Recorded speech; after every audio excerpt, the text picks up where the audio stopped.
This might be rage bait. I can't tell. Okay. Because sometimes things get posted on the internet that are obviously like intended to make people mad, get clicks. I understand that. But this is from The Independent. Is that a British magazine? Yes, that is a co.uk that I see up there. So here's the headline.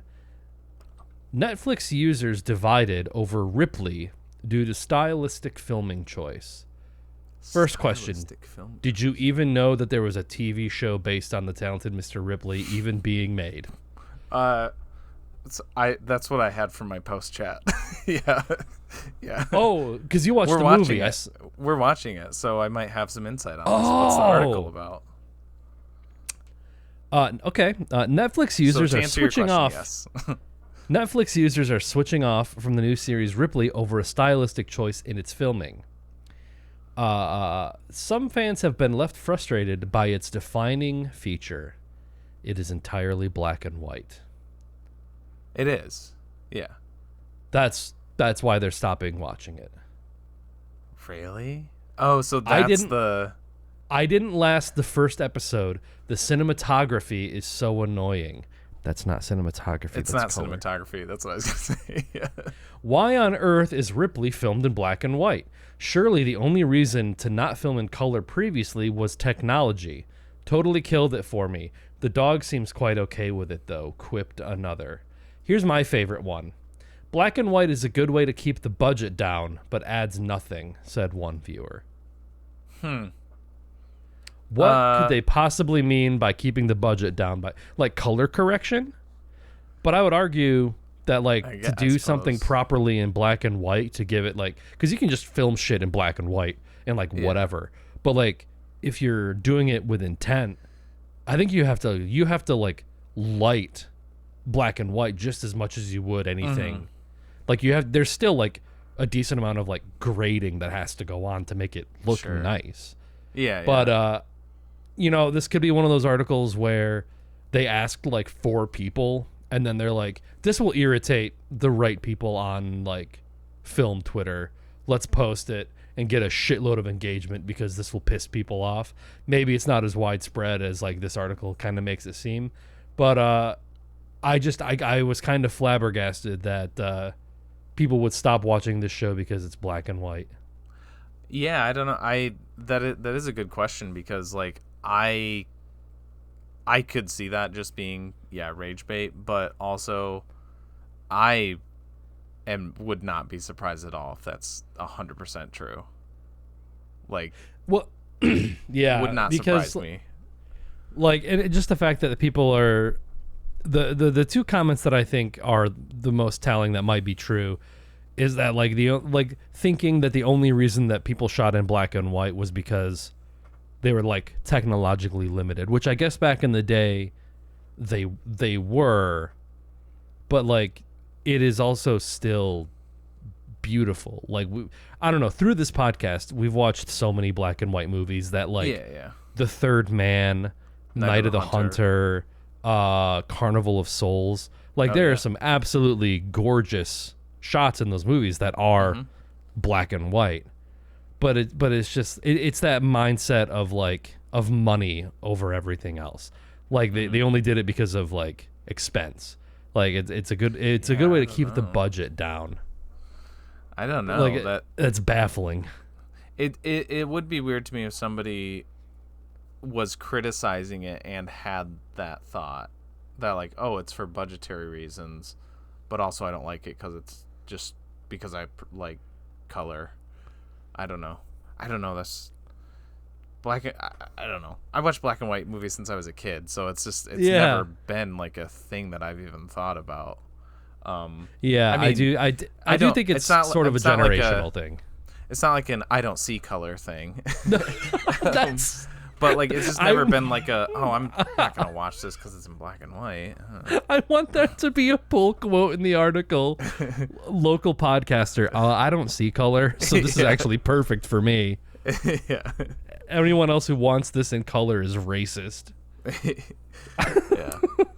But yeah, I don't know. It's never been a I guess, deciding factor for me. So it's Yeah. weird for me to think of it in those It's like- terms. It's like subtitles. Like I've grown so accustomed Yeah. to subtitles that like it doesn't like it's just part of my viewing experience now. Where like some people like that will make or break if they watch a movie. Like Yeah. you know, there's probably a shitload of movies that I think my dad would love, but because they're like foreign films or have like a foreign language element to it, I feel like he would zone out during those moments. Yeah. That's And a lot and I feel like more- that's yeah. I was just going to say that's a lot more like understandable, I guess, that somebody would not be into like that's a lot more work, right? I guess so. If you're not used to it, and also at least something that I think of when I watch foreign films is like cultural things that you won't understand, or like certain speech patterns or tics or whatever that you don't pick up on. So I could see like that makes more sense to me. Again, that's not something for me personally, but that makes more sense to me than color versus black and white. Yeah. It's a bummer. But I think it's kind of bullshit, but yeah. I get it, I guess. Yeah. It's to an like extent. maybe they just associate black and white with old-timey things and they're like yeah, maybe like you grew up watching those black and white movies and they're like, "Ugh, don't you have anything new?" Yeah. You know. Don't you have any like I don't know, do these kids have like motion smoothing on their TVs and then this is just like Ooh, maybe. it's like, "Oh, this is so old. This looks so old." Oh. I don't know. I'll have more to say on it later. Yeah, that is damn, that would have been such a good lead in for like the post chat, but No, I don't know. I just saw that today and I was like, is this designed specifically to make me mad? Is this a real issue? Could be. I don't know. It was enough to get me to bring it up, so I guess so. Welcome back, ladies and gents, to ThereWillBeDuds. This is episode 146. Oh, and I am shit. I am your co-host TJ, and with me, as always, I am Nick. and as always, we watched a movie. That movie this week being Would You Rather from 2012, directed by David Guy Levy. It is a horror movie that takes the concept of a Would You Rather game and turns it into a game of death, where it's a death and torture sort of thing, where the winner is offered the chance to turn their lives around, any like money, anything that they need, but they have to be the last person standing through a series of rounds of usually deadly would you rather scenarios, and we follow a character who plays the game to try to save her younger brother who has leukemia, I believe. Yeah, he needs a bone marrow transplant, which is what we learned. So yeah, this was a Travis Dud Cup suggestion. Travis, what'd you think about the movie? Cricket sound effect. Crickets. So yeah, this is my second time seeing it because I still do every now and then like dabble in this like subgenre of horror movies that I just have a particular fondness for, which is like what I just call the game of death scenario subgenre. Yeah. I don't know if there is like a proper name for it. So you know, at the time I watched like a ton of them. Now like every once in a while, I still haven't watched The Platform, which I've been meaning to get around to. That was one on Netflix a few years ago that was like not necessarily a game, but it's kind of like a it's like there's like people in like this big like it's a bunch of different floors and there's like a platform that comes down from the top, and at the top it's got like all this food on it, and then but like everybody's eating from the same thing, so like the lower down you are on the level, like the less food like the more it's been picked through and all this stuff. And it seems like something I'd be like, that's the kind of stuff that I'm talking about. That sounds like a Squid Game thing or something. I don't know. In a way, right? Kind of, yes. Like Squid Game is also a really good example of like, I was like, oh yeah, okay, people got to win a little kids game where they die. I'm in. That's right. What exactly was that movie that came out a couple years ago that was like, it was like this woman wanted to get married, but I think in order to like get the father's blessing, she had to go to like their big mansion, and then they did like this. It was like they killed all the lights in the house, and then she basically had to like survive the night or something like that. It looked interesting to me, probably in the way that like you kind of enjoy these, you know, kind of guilty pleasure, you know, schlocky, definitely guilty game of death games. Stuff, yeah. It definitely intrigued me. Like I mean, I remember as a kid, like begging my parents to get me like the worst case survival scenario board game. Oh yeah, I remember because that, I loved thinking of like different, like, what would I do in this situation? What would I do in this situation? Maybe that's why I kind of like the Saw movies as well, because this is also sort of in that same vein where it's, you know, you have 30 seconds to stick this ice pick in your neighbor's thigh, you know, that kind of thing. You know, you live or die, make your decision. Yeah, the one you're thinking of is Ready or Not, by the way. That's what it is. Yeah. Yeah. Yes. So okay, what was your read on it back then, and what was your read on it now? Because I haven't seen this, and you haven't. We're talking about it for the episode, so I have it on. I actually, you have it on I could your car mount, like I couldn't watch it because it's in color. I only watch things that are in black and white. Yeah, same. No, I have it up with Subway Surfers going on the side. Yeah, there you go. Up until last night, I have not seen this movie. Gotcha. Asterisk. I feel like I probably liked it more back then, but I still liked it. Like, I still stand by, like, I think it's fine, you know? Yeah. I think there's some really fun scenarios. You know, some of the, like, the options, the questions they have are fun. I like some of the, like, dynamics with the different characters. I love Jeffrey Combs. But I think, like, Scalia was watching this with me, not familiar with the actor, and she was like, the acting in this is really bad. And I'm like, no, it's just the guy. He's like, you know, Bruce Campbell is already like a B movie star. This guy is like he's like B movie Bruce Campbell. So, you know, he kind of even looks a little bit like Bruce Campbell to me. Yeah, he does a little bit. Yeah. Oh God. Oh my God. Wow, that was loud. We're lucky we didn't break any windows. Let's see what we have. So I really like him. I think he's a lot of fun. I think the son is pretty fun too. The like shitty like your dollar store Caleb Landry Jones. Yeah, sure. Yeah. Sasha Grey is the best actress in the entire thing. Yeah, not her best performance, but yeah. No. Oh yeah, have you seen a lot of those?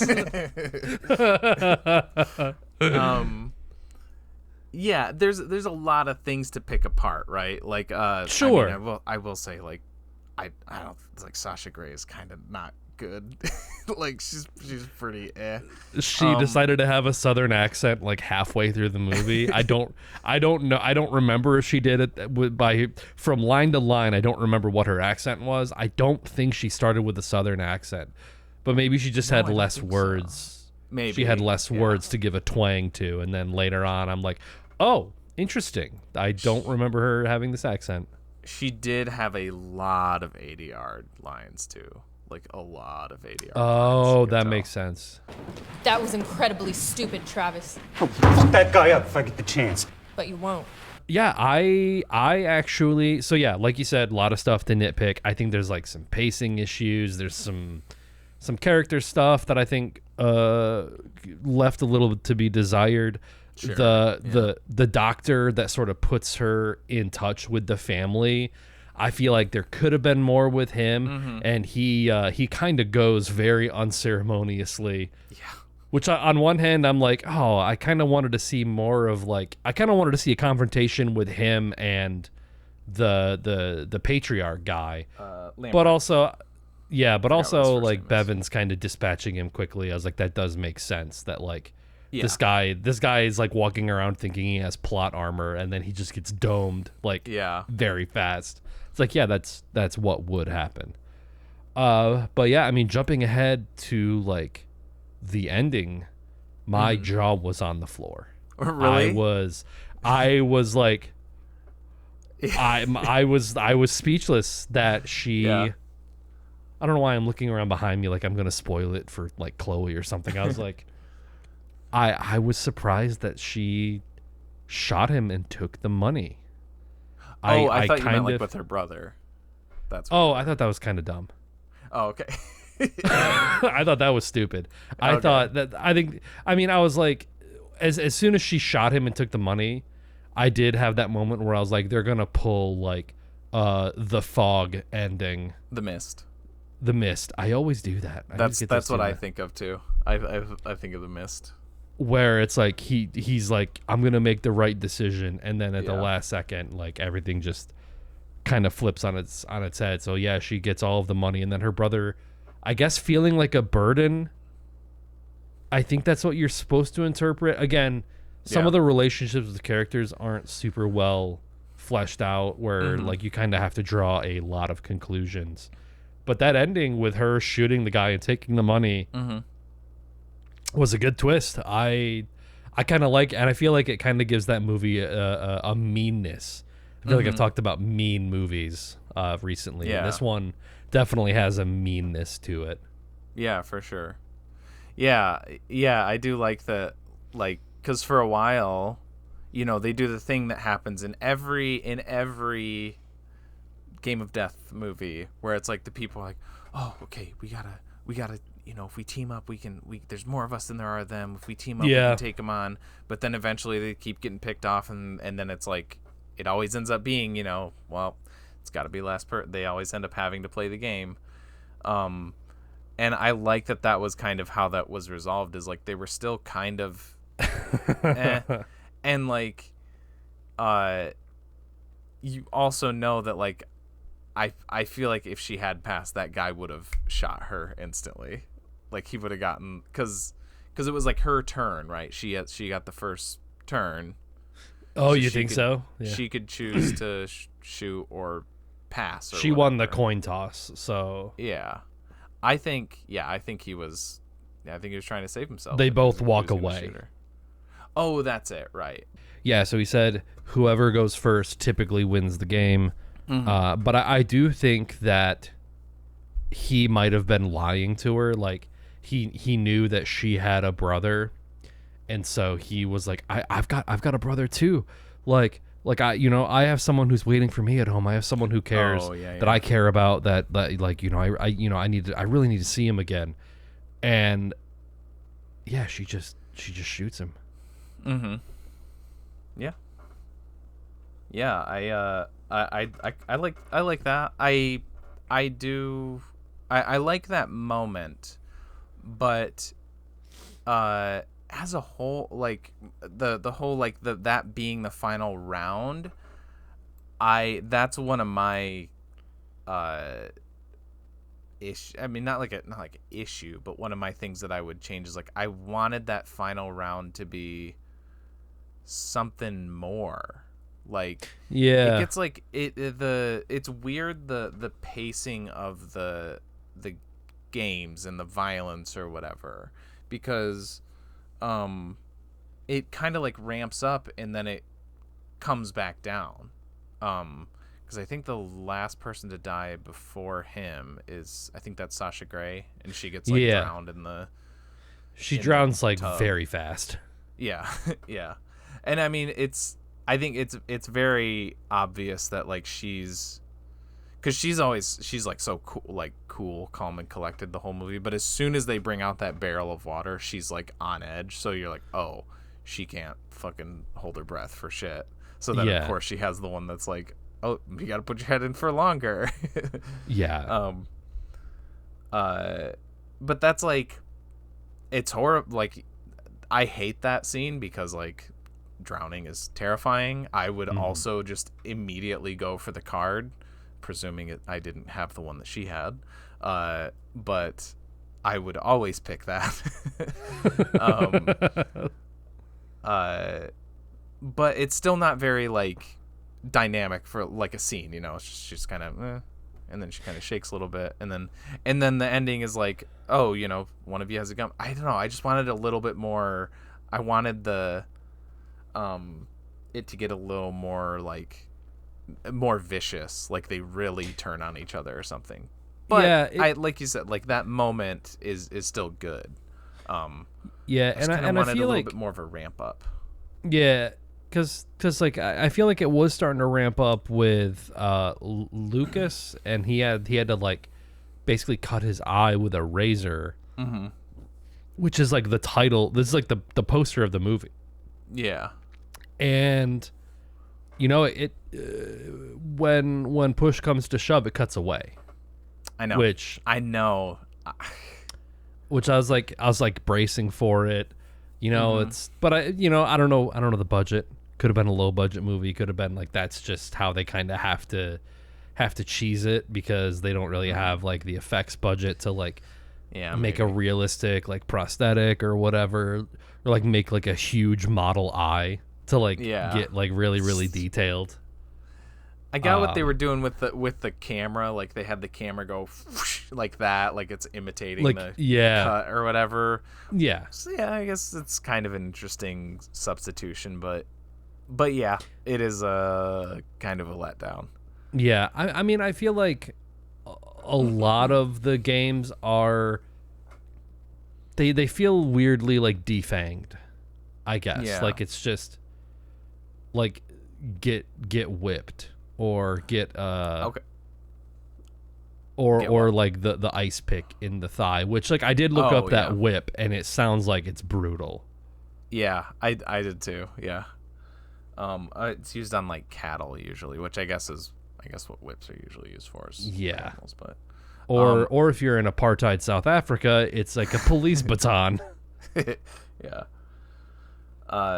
No, I was actually gonna say the round with the whip. I think that's my favorite one. That's my favorite like game. That's my favorite, where I'm talking about how it gets some of those good like scenarios of, you know, would you rather. That's the best, like most tense one, because you know it's happening because he like called the son like you know, he told him to like fuck off or whatever, and then he's like, oh, you're gonna regret that, and then like they bring that up, and like, you know, the first one's like, you can either, is that the stab in the leg one? I think that's it. It's right? like it's the ice pick in the thigh, or Thomas gets whipped, but then it's like okay, your turn, you can stab someone else in the thigh, or Thomas gets whipped again, and then you're like, oh, okay, so the scenario in this one is that every instance Thomas is either going to get whipped or someone else is going to get stabbed.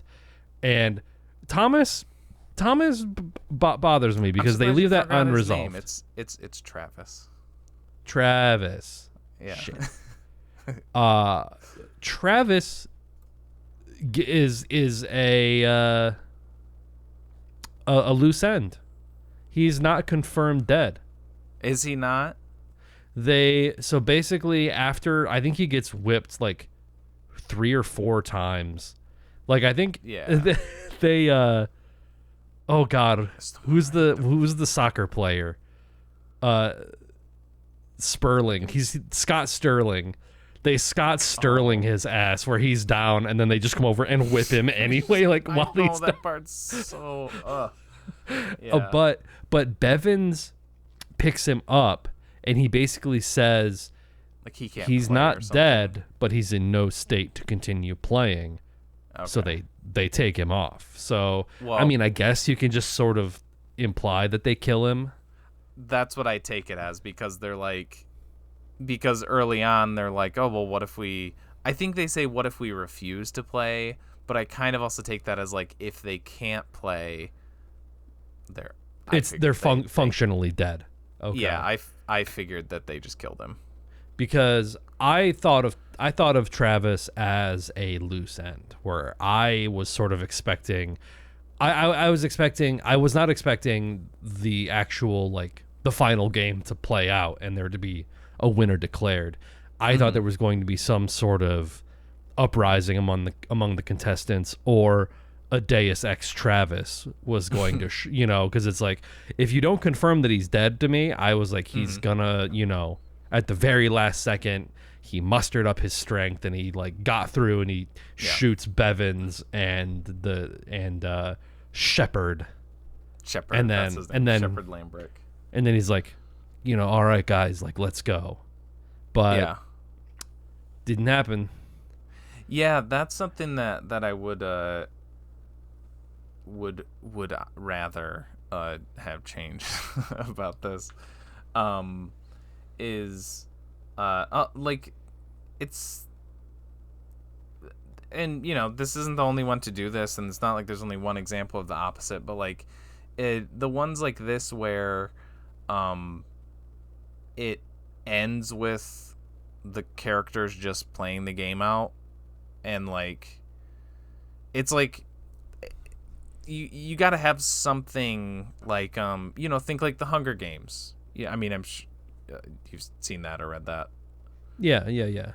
So that one, it's the same. It's, the kids are supposed to all kill each other until there's one person standing. But in this story, because this is what, that's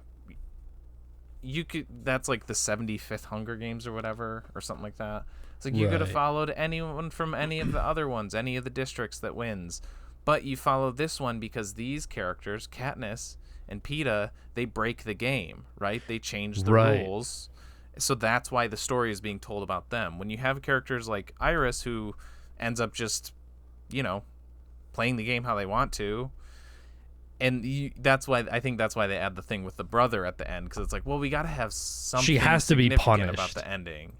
I'm saying, like, just from a storytelling standpoint, like if she'd have won, gotten home, and saved her brother, she's like, okay, so the thing happened, and yeah, they helped her out. So it's got to be, it's not necessarily like about punishing her. It's just like from a storytelling standpoint, I think they added the brother dying because they had to have kind of a more substantial ending, because the main thing with the game is it just gets played out like normal. There's no Hunger Games moment. There's no thing where they both walk out of there together, or they kill Shepard or something like that. Right. So it's like, theoretically, and I guess that could be like part of the horror, is that like this just keeps happening, and maybe that's supposed to be scary in itself, that like, oh well, that family has done this before, clearly, and they'll probably going to do it again. But when you're watching a movie, you want to be, I guess, like one of these kind of movies, you want it to be like the different one. You want there to be a reason why we're watching this particular game, as opposed to any of the other dozens or more that they've carried out. Because we're to assume that every other one has pretty much carried out successfully. I would assume. Yeah. I could see that. I don't know. I kind of feel like having the brother commit suicide sort of feels like a cop-out, because I like the idea of like a character study on someone who's poor, who will do whatever like sociopathic shit she has to provide, and then like she did it, yes, but it's like she had to like lower and debase herself in such a terrible way in order to do it, that I think that would have been like a satisfying ending for me, where it's just like, sure, okay. She embraces her brother and she's like really happy, tears are streaming down her face, and then you kind of get a I'm gonna compare this movie to Old Boy. You get that Old Boy moment where she's hugging him and she's laughing, and then her face slowly changes, almost to just like, but I have this knowledge in the back of my head that I had to do this terrible shit in order to do this.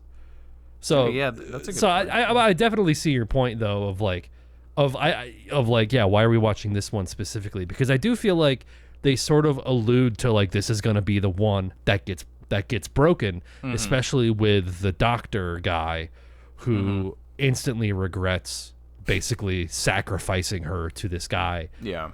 And because I think it's sort of implied, because obviously, yes, he's a winner of one of the games, but like I think they tried to do a little bit of visual storytelling where if you look at like the temples on his head, it's like, oh, okay, that's like a result of the Shock game.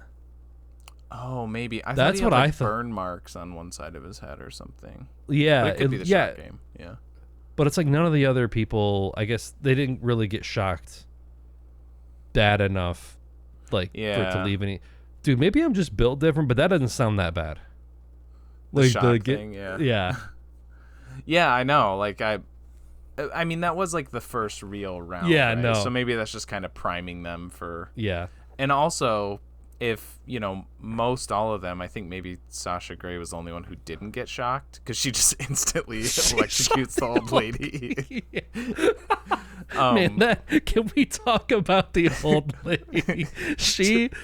There's a moment with her and the Trailer Park Boys guy. Yeah. That got like a genuine laugh out of me, and I'm wondering if you're thinking of the same spot. That's where he stabs her? Yeah, but his rationale for doing it. Oh. So it's his turn, and he's either got to get Thomas whipped or stab her in the thigh. And he's like, well, I mean, you're paralyzed from the waist down, right? So you're not even going to feel this. And she's like, well, yeah, I still don't want you to do it. Yeah. And then I feel like he just kind of go like, he just does it, and she just looks down like, oh.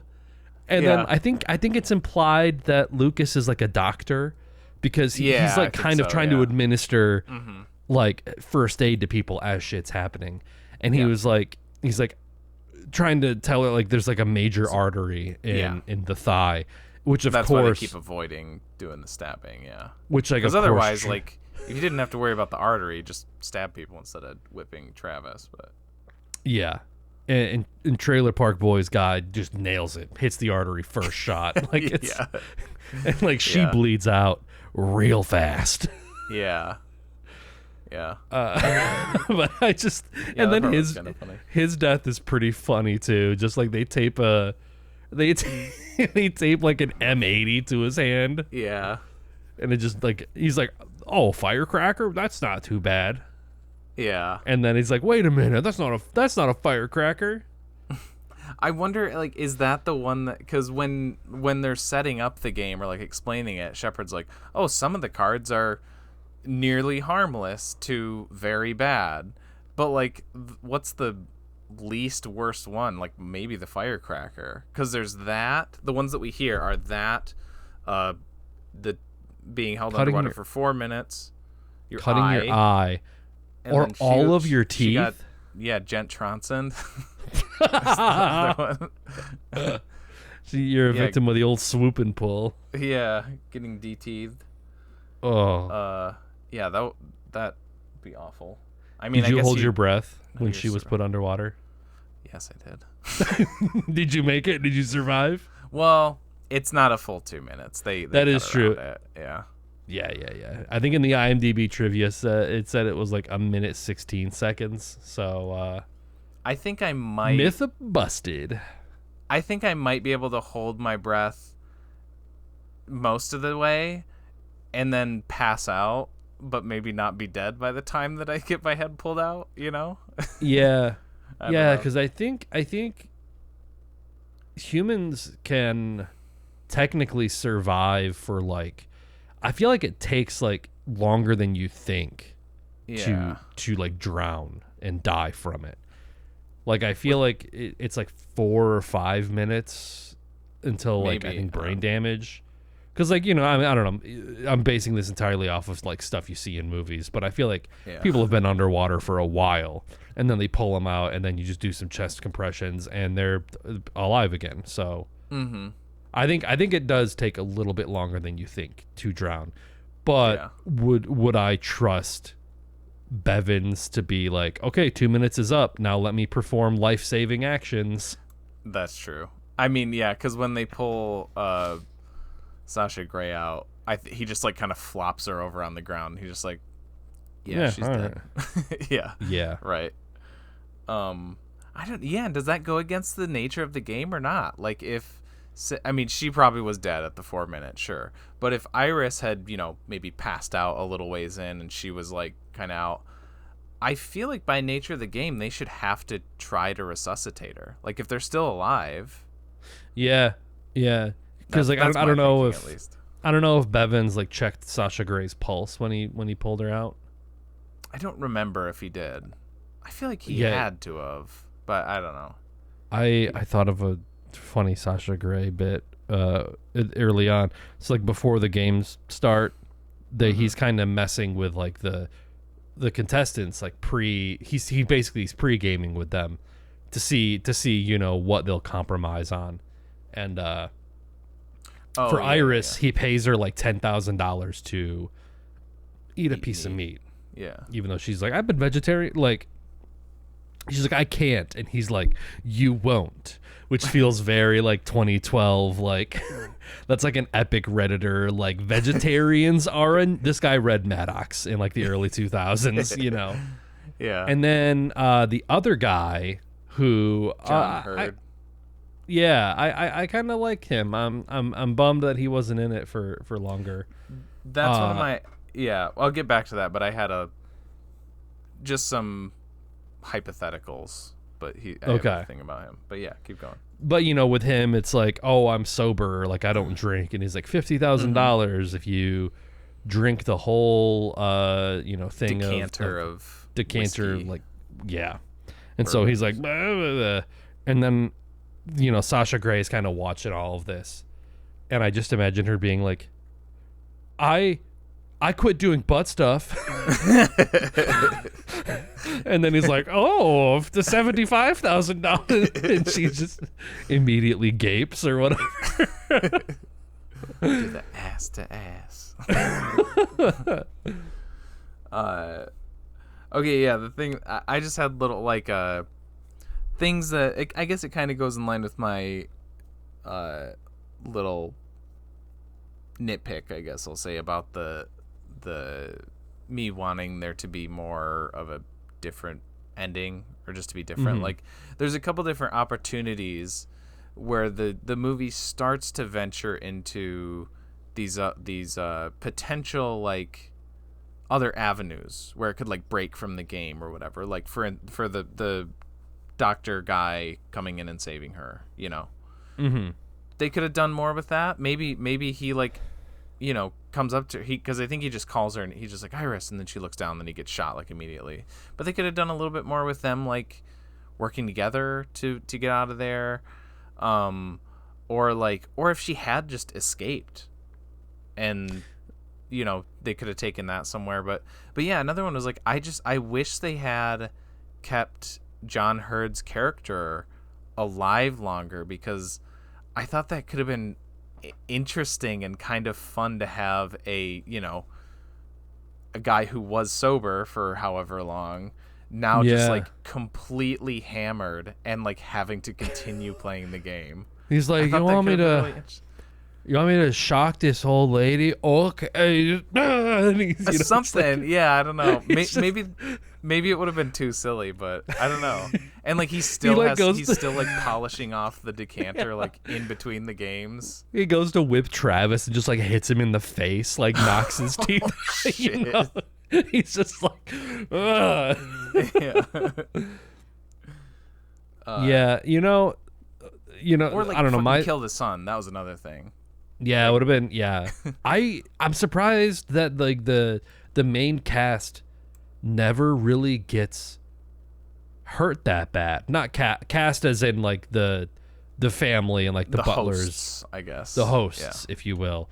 I feel like none of them really get. That's like what I feel like maybe Bevins gets beaten up a little bit, but I feel like you got to give the audience a little bit of satisfaction of like, let me get a shot in.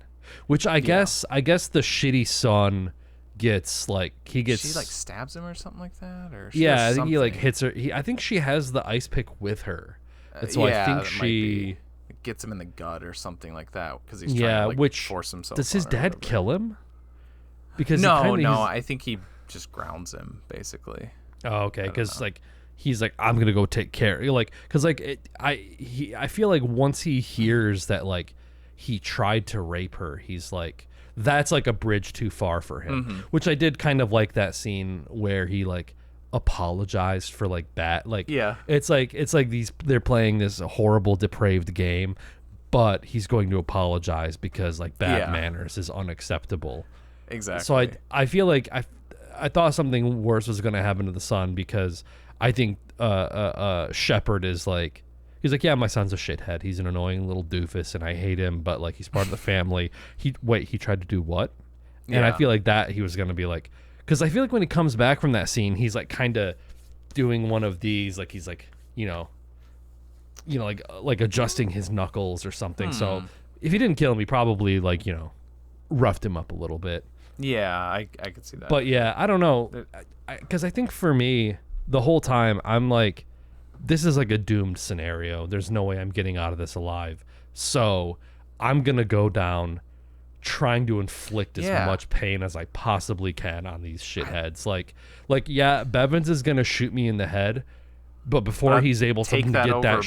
blowing my hand up or, Before he gets that shot off, though, I'm hitting you in the face with this whipping stick. Oh, like, yeah. I'm that gonna like good, yeah. I'm gonna hit you in the crotch and explode one of your testicles with this stick. See, even something like just fuck one of them up would have felt more significant, right? They didn't have to. You don't have to totally beat the game or totally, disestablish it or whatever. But yeah, just like maim or kill one of them, and it would have been it would have felt a little more like rewarding or cathartic or whatever. Yeah, because like I feel like I've heard you talk about like you really like home invasion movies where that's another the family kind of subgenre eventually like the family kind of rises up and overtakes their captors and then completely switches. Like that's what I was waiting for that because that's such a satisfaction just to see just anything. Yeah, it was a bummer that there wasn't more of that. Like the son gets stabbed with the ice pick, I guess, and I don't know. I feel like maybe Bevins does get knocked around like a little bit. Yeah, a little, yeah. But it's like he's this big, bulky, like former MI5 guy who's used to torturing people. So like you can't really do that much to him. But still, I feel like getting hit with that jambak would be bad. Yeah, like you said, like right across the face would have been good. Or like hit his kneecap, just blow his kneecap up with it. Like just, yeah, I would have gone down swinging. 7 minutes in Bevins. There we go. I got it. I found it. Nice. Yeah, there's even a part earlier, before the escape and rape, where is that another game? Yeah. Like Mouse Hunt. Yeah.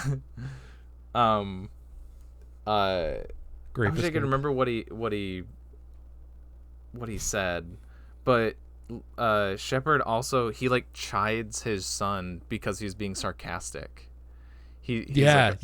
Oh yeah, you guys are gonna love this next one, and he puts his hand on his shoulder and he's like, no more of that or something like that. Yeah, I thought I talked to you about this. Like, yeah, that's I guess at least Shepard has like standards. He does it for the love of the game.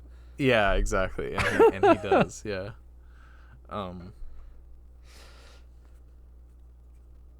Yeah. We didn't even talk about the My Name is Earl guy. Oh yeah, I was gonna kind of say like we have like touched on a handful of them, but I think basically, which is surprising. Like I forgot. Like I remember Brittany Snow was in it. I remembered the guy from Community was in it. Who's the guy from Community? Lucas.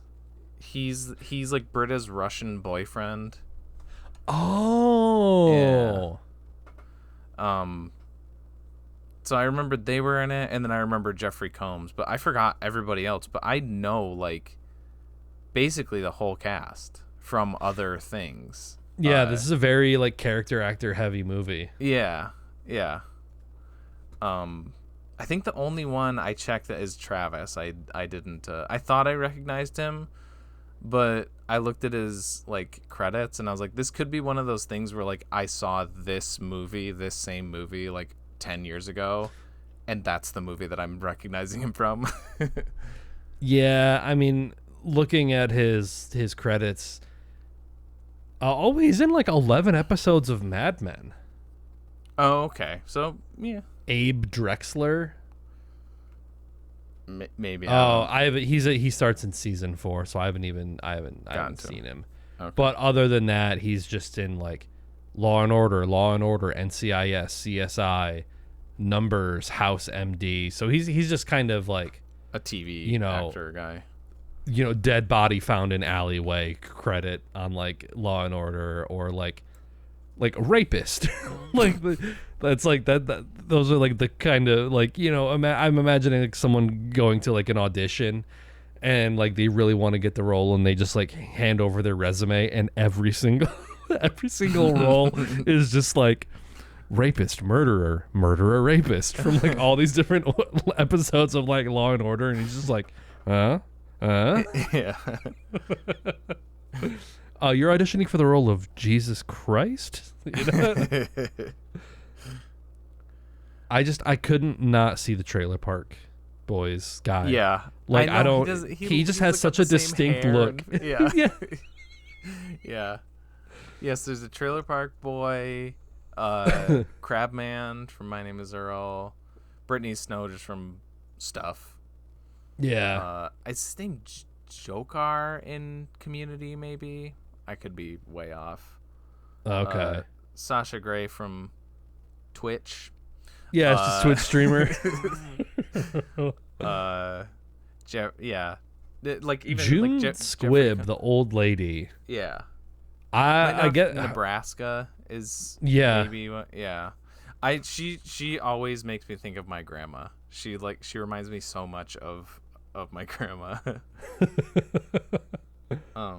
Dude, she's still alive. She's 94. Wow. Damn. Oh, Jokaj is his last name, or that's like his real last name. So. Damn, I gotta see what his name is in Community then. Community. Luca. Oh, that's funny. His name is Lucas in this. He's Luca in Community. Typecasted. Yeah.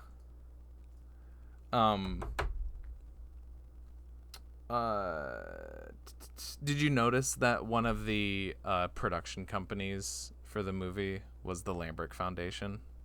Yeah. I did see that at the end. Like, whoa, is it real? It actually happened? I like the idea that like you could say that this movie was produced by them for them to like show other like wealthy benefactors, like, so this is their kind of like pitch movie. Have you thought of this? Yeah. Yeah. Kind of like what was that movie? The Invitation. Have you seen that? Yeah. Yeah, that's where like a like dinner party. And then at the end, thingy. like they go outside and they see the red lights on all the other houses, and they're like, everybody's doing it. Yeah. So yeah, we haven't like. I'll say it's when we get to the ratings or whatever. But no, I'll just bring it up now. Whatever. Like, we haven't even like talked. We haven't even been discussing this as like what it was submitted as. So I before the technical snafu that we had earlier, I was gonna say, like, I don't think this should be in the Dud Cup. That's what I was just gonna say. I don't think this is a Dud Cup movie. So let's put it to a vote if we want to. Yeah. we can amend it. We've done it once or twice before. Yeah, what was the other one that we lifted? Like Ghost Rider was one that I think we lifted from the Dud Cup. One more, but there was one more. I feel like it was like a Halloween one, maybe, or like maybe one we did in the fall. I don't remember.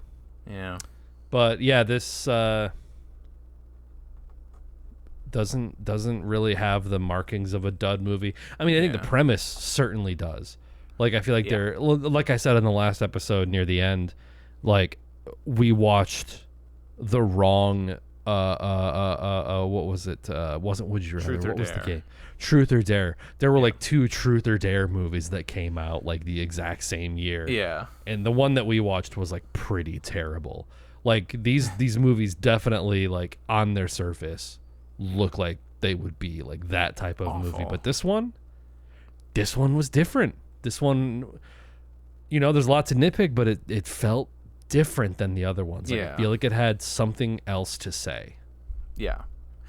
I would say, like, if we are, since this is we'll give it, I'll try to give it its discussion as what it was submitted as, I guess. The only like major like duddy qualities, like the only note I really made as like a dud thing was like right at the beginning, because I thought the opening credits and music felt very cheap. I like the music through the rest of it was like fine, you know, there wasn't anything like stand out, but it was like, you know, it was unnoticeable, which is like fine. But the opening was very like it felt like that very cheap garage band, like the director got his cousin who's a musician to do the music for him, sort of thing. Just kind of plunking on the piano a little bit. Yeah. And then the only other thing was mainly Sasha Grey's acting and like her ADR. The ADR was very bad. Yeah, pretty much every line that Sasha Grey had was like delivered in the worst possible way, which is like, because I know that's kind of like a stereotype about like porn, is that the acting is really, really bad. But it's like, but like Sasha Grey, I thought, because like it seemed like she wanted to pursue acting, like she wanted to like, I don't know if she wanted to like distance herself from it. I don't think she's like ashamed of it or anything, but I think she's like, okay, I've done this thing, I want to pursue acting. And it's like, damn, you think that you would learn like a little bit. Yeah. You would learn something. Yeah. But she's giving that, I mean, like, you know, Johnny weird Sins has got some chops, you know. I've seen some of his YouTube shorts. Oh, interesting. Yeah, what are there any good examples of like porn actors and actresses who have like crossed over into the mainstream and like, I mean, she's the only one I can like think of that I'm like aware of. I don't know.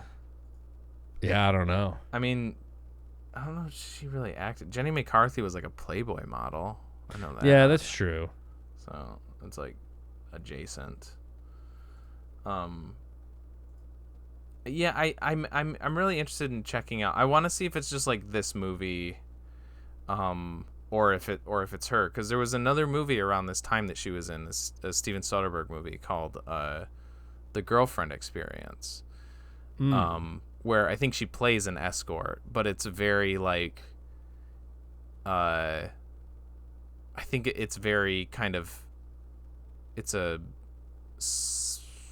quiet movie, I guess. It's from what I understand, and Steven Soderbergh has a lot of interesting movies in his repertoire, so that's one that I want to check out and see if like, oh, she's actually, you know, she's all right in this one, she's pretty decent in this one. Maybe it was just kind of she was miscast in Would You Rather or something like that, or it was just the ADR that like made it worse. Because I would say I think some of it is like some of her writing too, because like her character, I think is, yeah, I just don't know if that's the character to cast somebody who's not you know, experienced in acting in, because I think that character could have been more interesting. Like, I like the idea of a character who just like knows what they're doing. Like, she's like, yeah, all right, we got to kill each other, fine. She's like, kind of like Jigsaw's apprentice. Sorta, yeah. Like in later, and like in the second movie where she's in like the mansion with all the other people, and she's like, no, we have to do the game this way. Like we have to do it this. Yeah, like she's like the realist, which obviously I mean in the Saw movies, like she's in on it the whole time. But in this movie, like Sasha Grey is like supposed to be the cynical asshole who's like, look, like we have to kill each other. This is how it's gonna go. I'm gonna play the game accordingly. Yeah, there's a certain way to play that character, and like, he's not gonna let you do that. Is like, there's just some, the comparison I had was she's like the Kazuo or the Mitsuko from Battle Royale. they're those characters in that. Have you seen that? If I saw a Battle Royale, it was probably in your basement like 15 years ago. So it's been a while. Okay. But yeah, and some of it I think is like I was saying is the writing more so than or hand in hand with the acting, because there's the whole thing where like it's made very apparent that she does not want to go in the barrel. She is either like afraid of water or just knows that she can't hold her breath that long. Well, that's another thing that like, so at the beginning of the movie we kind of get like, oh, you are, and this is another thing that I think the movie could have explored more but really didn't. It's like, oh, you don't eat meat, you're a former alcoholic. Why didn't they do that with everybody? Just those two? Well, they kind of did it with Sasha Grey, where he's like, oh, she can hold her breath for 2 minutes. But like your baby couldn't hold its breath when your ex-husband held it underwater. And it's like this one little line that you're like, oh yeah, that's kind of like a through. Oh yeah, that was like a thing that was sort of like, why would you remind us of a thing that you kind of discarded early on? You're like, oh yeah, that's right. That guy had this issue. This person had this issue. Like that, none of that is explored with like any of the other characters. Because like that was the whole thing, even with like the initial doctor guy who was like, oh, because like didn't he have like a cancer diagnosis? He's like, oh yeah, and then I played the game, and Mr. Lambrick, saved my life, changed my life, So it's like everyone has either a vice or like everyone has like a reason for being there, but it's not really that could have been like that could have been an exposition dump, as instead of him like explaining the nature of the game, he could have been like kind of like Clue, like you're all here for one, you all know each other, you're all of your lives are like intertwined, like you're here because of this and you're here because of that, like there's like that explanation scene. And like they could have done that with this. True. Her what I was getting at with that is that like she clearly has this aversion to water, but then, and again, this is like, it could be the acting, but it's also the writing, I think, is not great, where she she's like, oh, what the hell's this, the 4 in the barrel? He's like, well, that's a water barrel in 4 minutes. And then she just goes, well, beggars can't be choosers. And like, I feel she like knows she's not going to make it. She knows she's like dead, and but she still has that sort of chill, like reservedness of like, oh well, we're just playing a game sort of thing. But like, you're the one that's going to die now. You should have some. I think it would have been more more. I can't think of the word. More. Fulfilling is not the right word, but if like she'd been so cool and chill and like, yeah, I'll kill, it's the last person standing, whatever, but then as soon as it's her head on the chopping block, she panics, and she tries to run out, and this is like the first time that she shows like a sign of weakness about any of this, which I think they do try to remedy that, because like there's like Iris has a line of dialogue that's like, she wasn't ready. Like I think they explain it away that like she didn't get to take like a big breath, because like Bevan's just kind of like, okay, like shoves her head in, and then like she doesn't get a chance to like prepare. So I guess Yeah. I guess that's how they like explain away her death and maybe like why she wasn't like as fearful. But yeah, I think that would have been a good character moment for her to be, because like he's like obviously trying to link it to some sort of like traumatic experience that she had that maybe is the reason why she is the way that she is. Mm-hmm. But then yeah, she just like doesn't flinch. She's like, hell yeah, dude, that's cool. Put me in for 5 minutes. I don't give a shit. And then dies. Yeah. You know? Yeah. Yeah. So there's like these little moments with characters and like character interactions that could have been more interesting. That, you know. Yeah. All right. You good to go to scores? Yeah, I think you went first last time, so I can go first this time. I mean, I guess if we're doing the dud scale, which I know we've lifted it. Do it both, I guess, just for fun, since it. I mean, on the dud or spud scale, it's a dud because there aren't really any of those like hallmark qualities of a dud movie. I did, regarding like, because we were kind of talking about like the ADR and like the music. I do think like early on, and maybe spotty throughout, the audio was pretty bad. Like it sounds like they just used like the room audio, like they had a boom mic and like that's it. Sure. Like they didn't, because like at the beginning the music really is like loud and swelling, and then I had to crank it when she's like talking to her brother. Like I could hardly hear it. I think I did too. I think I remember having to do that. I was like, oh, okay. It just got really quiet for some reason. But yeah, this is tough. I think out of the dud scale, if we're scaling it like a normal movie, I want to say I think I'm at a 6. Okay. There were a lot of things to nitpick. There were a lot of threads in the story that I think could have been more interesting. There could have been, more interesting avenues to like tell this story. But I thought the true ending, not the suicide ending, I don't care about that. That's annoying that happened. The true ending in my mind of like this, this is like a class, like kind of a class conscious movie before that was like a popular thing. Like it's not like overly explicit about it, but it kind of is a rich versus poor type movie where he's like, yes, dance, poor people, for my amusement. Do you want my money? Here's $50,000 to like, break this vice that you worked so hard to cure yourself from. I kind of like the fact that like she chose the money and shot this dude and like kind of has to live with the consequences. I feel like that's like an ending that is unexpected, or at least I was not expecting that to happen. And I kind of like that. It kind of made me think, and I feel like we had a lot to say about this movie.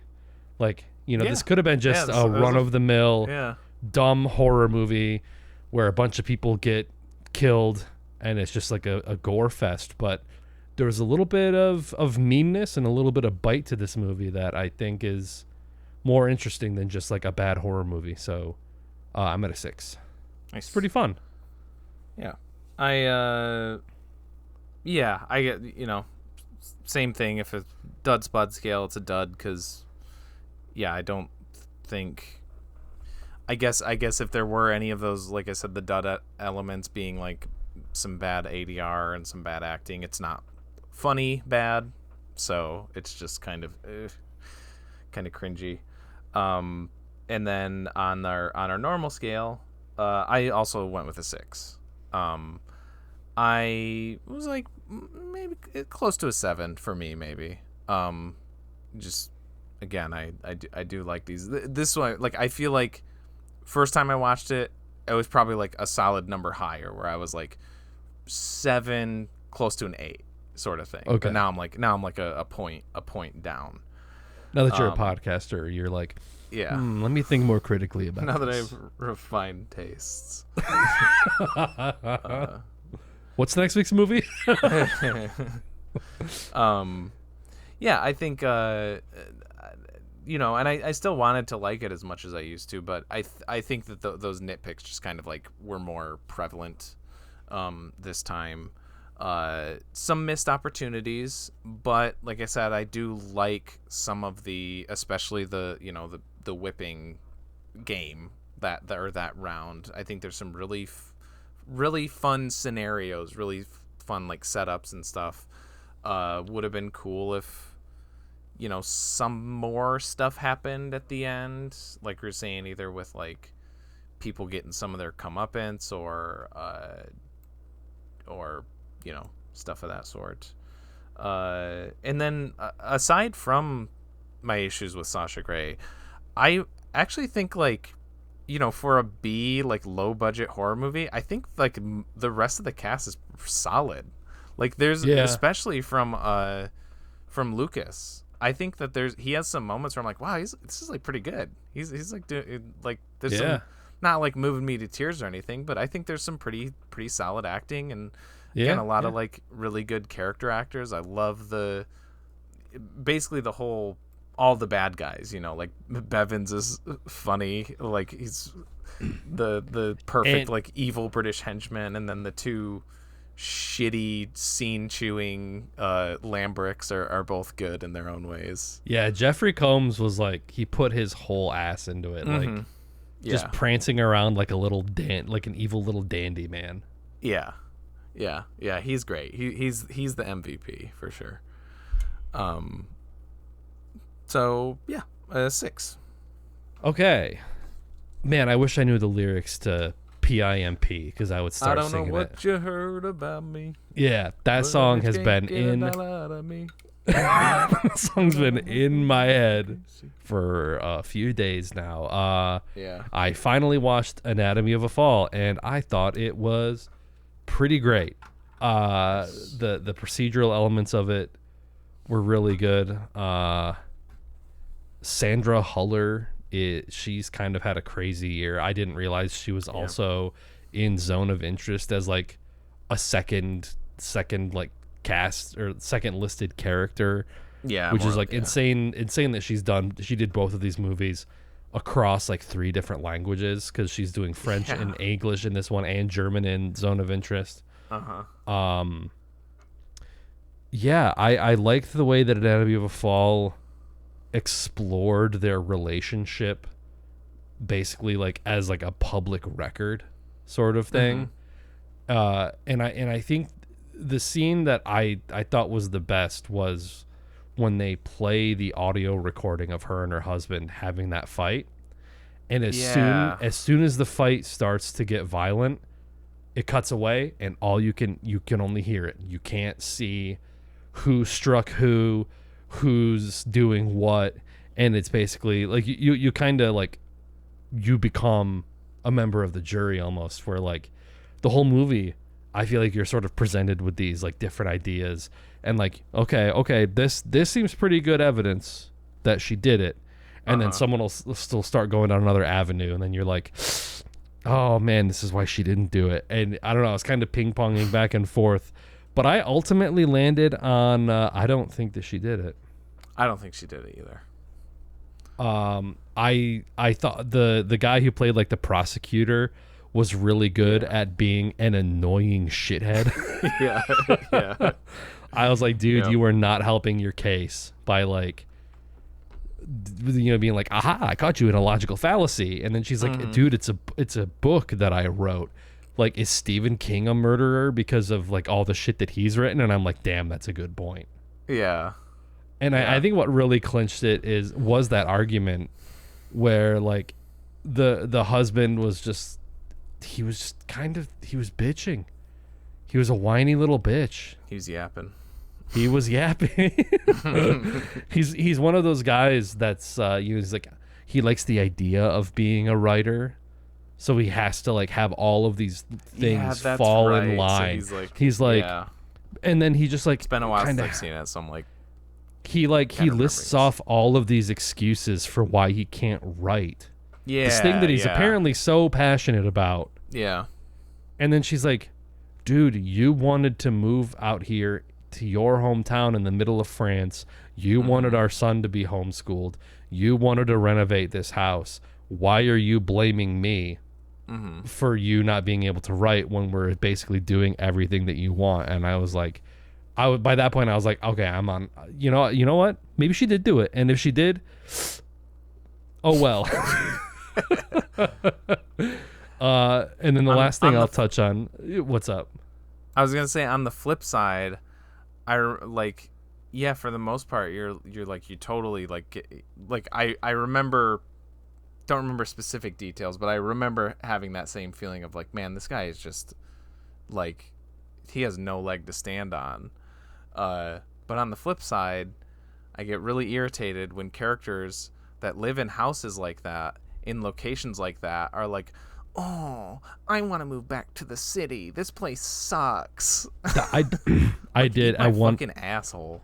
At the beginning of the movie, I looked over at Chloe and I was like, can you imagine like waking up every morning and looking outside and seeing that like every single day?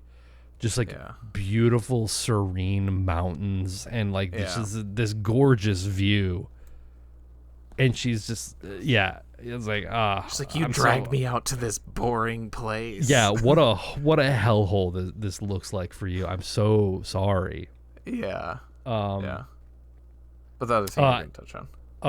And I noticed you commented on your Letterboxd review, but I don't even remember what I said. Danny is a little Anton Chigurh in the Training with his haircut and the fact that he poisoned his dog. So like that was God, yeah. Oh, I hated like that. as soon as the dog was laying on the side, we were like, no way. No way. And then it's like he did it on purpose because that's how he needed to know if his dad possibly committed suicide. Yeah. I'm like, I don't know, man. There's probably better ways of finding that information out than like trying to replicate like he's like, maybe my dog ate my dad's vomit and that's why he was sick, because he ate all the aspirin that my dad tried to eat to kill himself. So I'm gonna force feed my dog aspirin to see if that happens again. I'm like, you are a sociopath. For real. Yeah, dude. It's like, Jesus Christ, dude. Who's the real monster? Yeah. Yeah, that was fucking stupid. Other than that, I like the kid, you know. I remember. Yeah, the kid was good. I mean, he was a good actor. Yeah. And then So was the dog. The dog, like, because that didn't look like CGI. Like, it looked like the dog was laying there with his tongue flopping out, and I'm like, did they train the dog to do that? Did they get him to like? The dog was doing like, some pretty like specific like actions, acting like throughout it. So yeah, it was pretty impressive. Snoop. And then Snoop. Yeah. we watched Dune Part 1, and it was pretty good. I think we're gonna try to catch Dune Part 2 in theaters like this weekend, just to try to catch it in theaters. Definitely, you should. Yeah. But it had my boy Dave Bautista in it. I thought everyone was pretty good. I thought even Timothée Chalamet was pretty good. I don't know. Just because he's such a like skinny little bony guy, you don't really think. I'm thinking of like Kyle MacLachlan in like David Lynch's Dune, and he's like very full bodied, and Timothy's like a little guy. But he was fine. I think he's like visually. I think he kind of is perfect for Paul. Yeah, like the character. There's bits, especially in the second one, where he's kind of taken on the mantle of the leader, where like I just can't fully buy it from him. Yeah, I don't know. I never think that he's like a particularly bad actor. I just feel like he just can't. He has like a lane. He has a lane, and that's like I don't know, maybe Little Women, Yeah, and I'm basing it off of like other stuff that I've seen him in, but it's just like the wannabe poser loser from like Lady Bird, or like the sort of like wimpy little protester guy from like the French Dispatch. Like that's kind of his lane though. What's is the other like one? annoying hipster guy. Oh, I haven't seen that one. He's good in Call Me by Your Name. Yeah, that's a good one. What else was I gonna say? I do. I do kind of want to watch the David Lynch Dune now, just because now that I kind of know how the story goes. Because It's worth a watch. Yeah. I was under the impression that it's like kind of hard to follow. Like it's like space politics and families and clans and spice. And I think watching the David Lynch one, I was kind of like, I have no idea what's going on right here. Or like I think we got like 20 minutes in, and then we just kind of stopped. But this one, I feel like did a pretty good job, and maybe that's just like better storytelling, or maybe they simplified it. You know, they simplified the hell out of it. Because I haven't read the book, so I wouldn't. They crunch it into 2 hours, and the two Denis Villeneuve Dune movies are like around 5 hours together, and that tells the same story. So it's like over twice as long as David Lynch's. Fair enough. Yeah. I think that's what we did. Like I definitely watched the Denis Villeneuve one, part 1 first, and then we watched the David Lynch one. And I think it did. I mean, not having tried to watch the David Lynch one before, I remember feeling grateful having watched the Denis Villeneuve one first, and like being able to roll with a lot of the stuff, because like I'm pretty sure the David Lynch one opens with the princess or somebody, like a big face at the screen, basically just being like exposition for like a few minutes straight, and just name dropping all these different things, and probably my favorite element about both Denis Villeneuve versions is I like the way that like it doles out information so like flawlessly. I think it's like pretty damn near perfect in that regard, because there's so much terminology and like made up bullshit for this universe that you've gotta, what is learning like the clash or whatever between the different houses. The Bene Gesserit, what are those? This is the Gom Jabbar at your neck. The Fremen are the people on the, just all these different naming things that you got to roll. And it doesn't really hold your hand with like, it doesn't overly explain the stuff, but it gives you enough time with everything. Yeah. To where like you're never lost. You're like, okay. Yeah, right, I totally. I was like, okay, yeah. They use the voice. Okay, I get that. It's like, it's a voice that if you practice it, you can basically command people to do like things at your will. Mm-hmm. You know, like the armor on. Like, yeah. Everything is like pretty well explained. Yeah, I was kind of going into it being like, okay, this is going to be dense. I really need to pay attention because there's like a lot of stuff to learn. But yeah, the movie does like pace it out extremely well, so you're just like, by the end of it I was like, because of Dune Part 2, people have been like making like memes and jokes online. Like I kept seeing tweets being, saying dumb shit, but then like adding like in the Bene Gesserit voice. But by watching the movie I was like, oh, I get what they mean by that.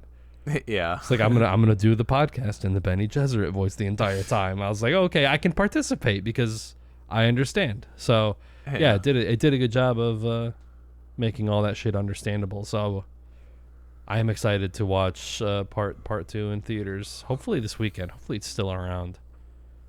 Probably. It's like pushing 3 hours, but that's fine. This movie did not feel like 2.5 hours. Both Anatomy of a Fall and Dune Part 1 did not drag at all for me. Like I was pretty much like locked in the entire time. So nice.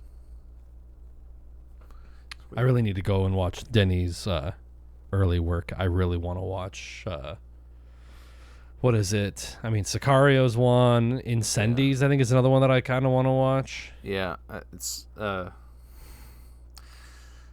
Is that your least favorite? No, I love it. It's my second favorite. I was just gonna be I have to be a pronunciation douche with that one. It's Incendie. Just because like not like Incendies just sounds so like weird to me to hear now. But yeah, that's when it was like. But it does mean I'm incendiary. assuming they say it that way in the movie, and you're like, They oh, okay. they might. It's just when you hear how it's pronounced, you're like, yeah. And incendies just, I don't know. It just doesn't sound right to me now. But no, I'm gonna go see I love Incendies. Like, it's a very American thing. Yeah, exactly. Yeah, a bastardization of foreign languages. Yeah. No, yeah, I love that one. That's second to Prisoners for me. Prisoners. For yeah, and then yeah, Sicario's really good too. Yeah. So as we alluded to earlier, I did watch the Netflix Ripley show after watching the 1999 I think movie The Talented Mr. Ripley, Yeah. which is both based on the Patricia Highsmith novel. Chloe bought that book today. We went to the bookstore after really? work, and she picked up a copy of that book. So Nice. I think Kalia gets like monthly like free Kindle books, and I think she's gonna get that one. I am really, yeah, especially after starting the show. So we're 3 episodes in, and episode 3 is where a very significant event happens in the story. So it's one of a few turning points, I guess. And like up to this point, it's compared to the movie, it's very like, I don't know how to put it. It's like everybody in the show is like very stoic and very kind of monotone, but it feels deliberate, right? Like the guy who plays Ripley is Andrew Scott, who I love. He's one of my favorite people to watch. And then plays Dickie, who's the Jude Law character in the movie. Ripley is the Matt Damon character. And then Johnny Flynn plays Dickie, who've seen in a few things. He's one of Kalia's favorites. I think that's why she kind of keyed to it originally, because he was in it. And then I was like, oh, Andrew Scott's playing Ripley too. That's cool. Good actors. And like the writer, Steve Zalian, I don't know how to pronounce his name. He's written some stuff for Scorsese. I think he did Gangs of New York. oh shit, okay. He did a miniseries that I absolutely love called The Night Of, and it's not bad. I'm not trying to like say that the show is bad or anything, but like maybe it's just because I have the movie to compare it to, which I'd never seen the movie before.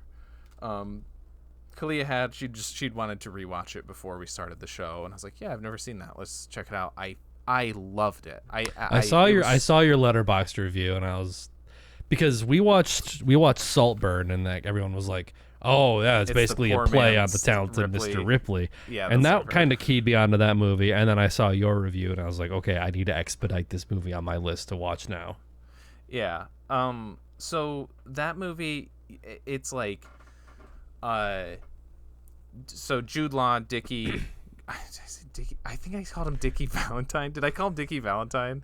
I don't think so. Okay. I don't think you did. Well, that was in my head. Dick Valentine is the lead singer of Electric Six. His Yeah, name is he is. Dickie Greenleaf.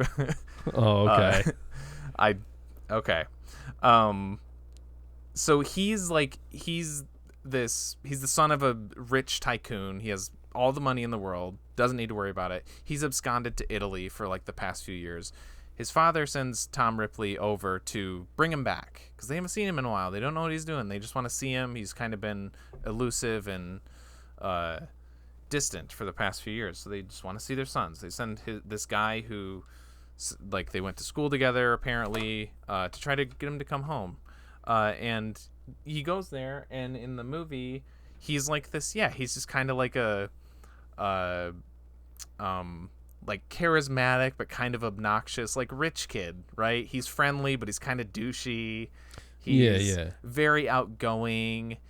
And then Tom Ripley's like, oh, hey, yeah, Dickie from school. Hey, and he's like, oh, what a coincidence. And they like hit it off, and they're hanging out, they're partying, right? They're going to jazz clubs, and you get their connection. You understand why Dickie would want to hang out with Tom. They have so much in common. Tom is so nice and so friendly, and he's just a guy that I can hang out with. I need friends here.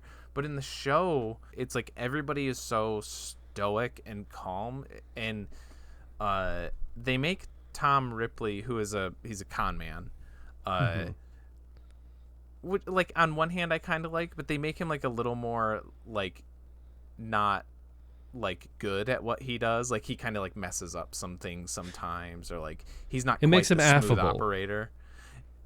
Well, it would if the show wasn't so cold, I think. I thought you were talking about like the Matt Damon character. Oh no, like, no, he's pretty he's a pretty smooth operator in the movie. Okay, He's very good at like changing his personality and everything to fit his needs. Whereas in the show, he's always kind of just awkward. And the show doesn't do a good job of like showing why Dickie would want to be friends with this guy, or even why Tom would want to be friends with Dickie. But I guess they knew each other, so I guess we'll hang out, you know. Weird. So yeah, I don't know. I don't hate the show. It's just having this movie that I just watched for the first time that I adored, and comparing it to that, and it's like always like a negative comparison, because I'm like, oh yeah, I like how they did in the movie more, and it's so different. The characters are so different that it makes me really want to read the book, because it's like a Willy Wonka situation, like Gene Wilder versus Johnny Depp's, where like they're almost completely different characters, you know. I'm like, I want to know like what the book's like. Is it more like the show is it like, are they more kind of muted and quiet and distant or whatever, or is it like the movie where they're more, you know, friendly and, you know, outgoing and, you know, right, free will or whatever. Story's great. The movie hits like really hard. It didn't like make me like cry or anything, but God, dude, there's just some really great, like, the way that the story goes is very impactful. Especially since you're like following the bad guy pretty much, I guess. You're following a con man. Right. The whole movie, but the way that I don't know. It's really cool. I really, really love the movie. And the show I'm okay with now. I'm worried that like if nothing changes by the end, like there's no reason for how it's doing it differently, that I'm not going to like it. Not going to like the differences. That it's going to feel pointless. Yeah. And to the coloring thing, it does look nice. I like how it looks. But there is a part of me too where you think nowadays where something is, it does feel like there has to be intent if you want to shoot something in black and white versus color. And I do wonder what the reason is. Maybe it's just because it looks nice. Okay. Yeah. And it does look nice. if you're saying that like the performances and it's much more subdued, maybe they are sort of trying to emulate an older style of movie making where characters are much more curt and talk to each other like this, like we're in older films, like that old, maybe. like harkening back to that older acting style. Again, I haven't seen it, so I'm not entirely sure like how the performances are. But if they're, you know, maybe they're trying to do like a more serious tone to it, maybe that's part of the reason, but I don't know. Yeah, it's not just because it's not like fun like the old one is. It's more just like there's scenes where Tom will like do stuff and then Dickie will be like, "Oh, that's hilarious. Oh, you're so fun." You know, and you see that. Whereas in the show it's just like Tom's like, "Oh, hey, you're a pretty good painter." It's like, "Oh, you like my paintings? Okay, I guess that's it." I don't know.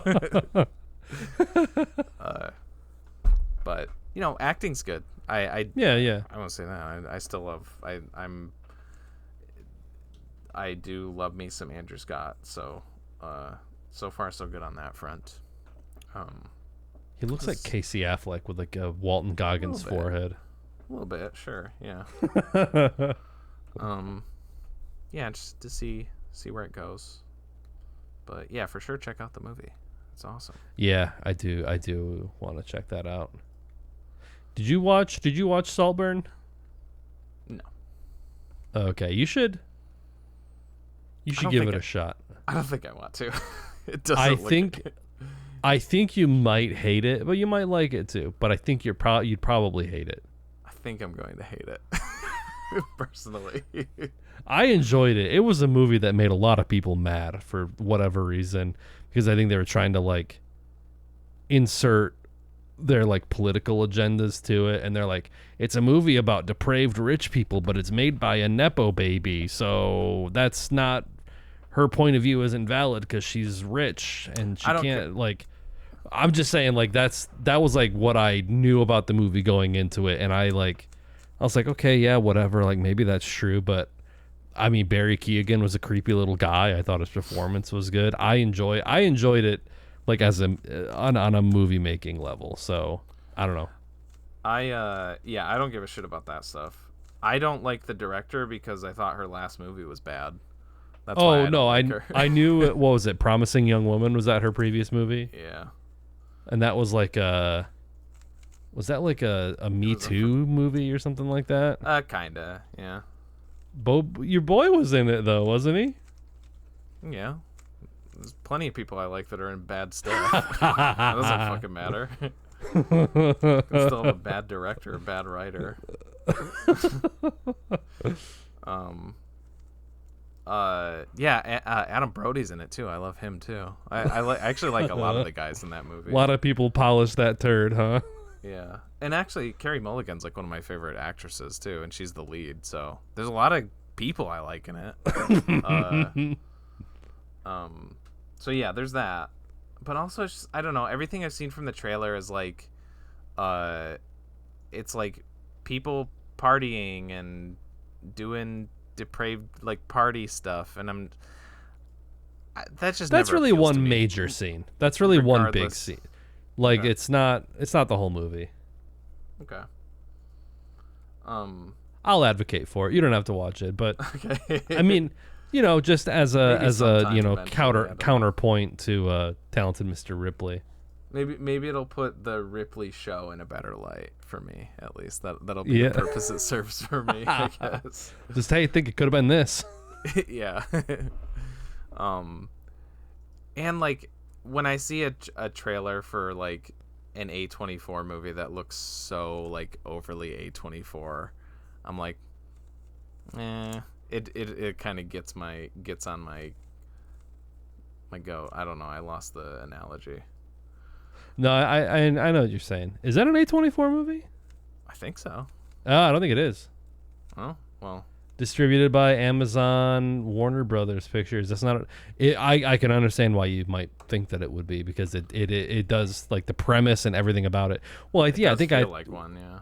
I think when I initially watched it and I talked about it on the show, it was in like the 4:3 format and had like an artificial film grain. It's in the 4:3. Oh, there's so many just like little things that I know don't actually like point to the quality of the movie itself, but there's so many little like triggers, and like 4:3 is such 4:3 added film grain. Oh man, it's like the I feel like the Lighthouse popularized that, or at least like I'm sure Justice League.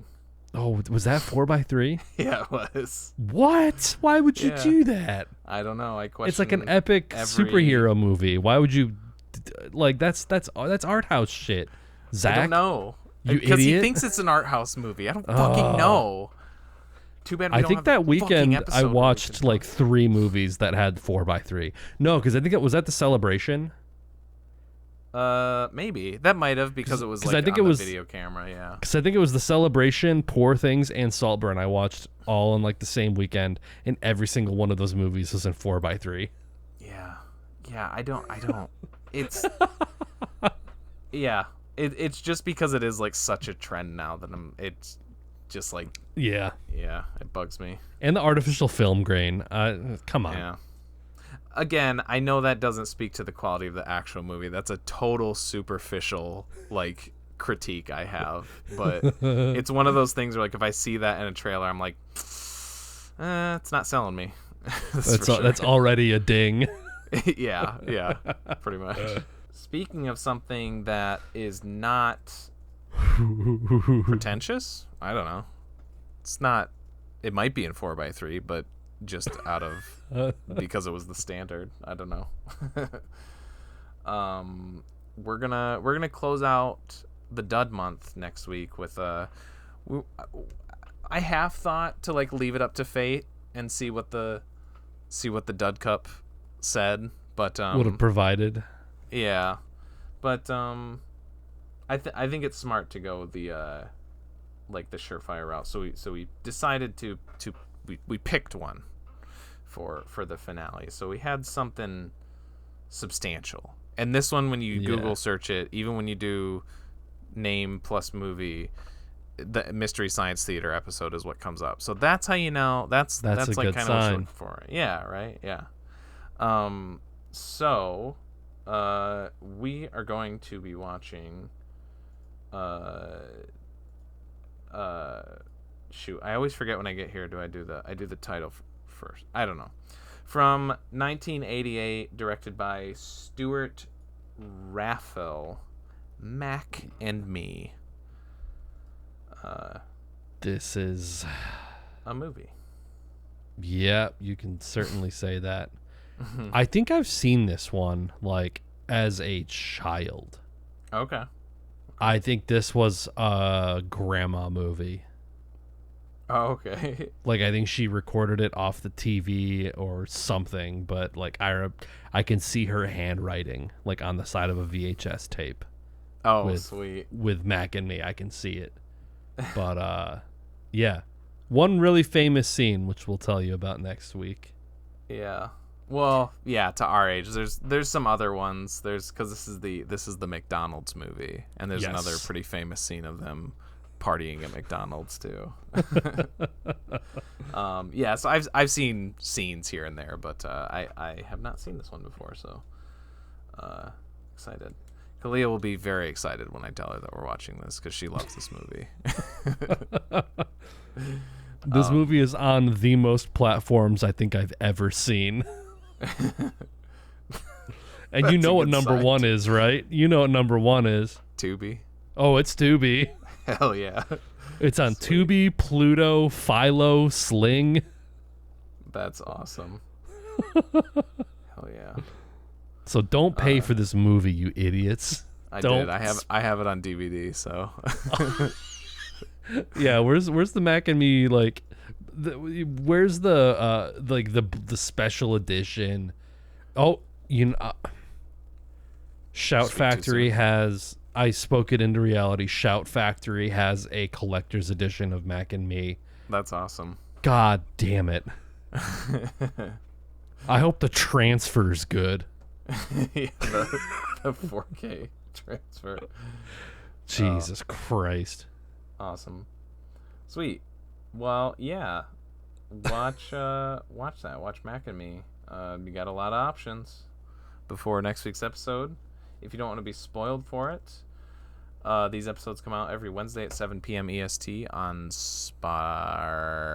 YouTube and Twitch in video form, as well as Spotify. I don't know why. I always want to go to Spotify first. Spotify, Apple Podcasts, and more in audio form. We also have social pages on Facebook, Instagram, Twitter, and TikTok. And with all that said, I am your grandson of the paralyzed granny, I guess, because that's my grandma. I don't know. It's not great, but yeah, it's weird that this is the one that stumps us. Yeah, really. Yeah, when we had so much to say about it before. Yeah. With me as always. As always. Yeah, I'm your torturer butler, and I'm here to whip you with my stick. I almost went with that because Bevins just sounds like a I'm here for 7 minutes in Bevins. Yeah, there you go. And I'm Nick, and that's it. That's it. I would rather. Would you? Yeah, we didn't play any of the hypothetical games. We didn't do any would you rather's. Shit. Do a post. I would rather end this episode. Yeah.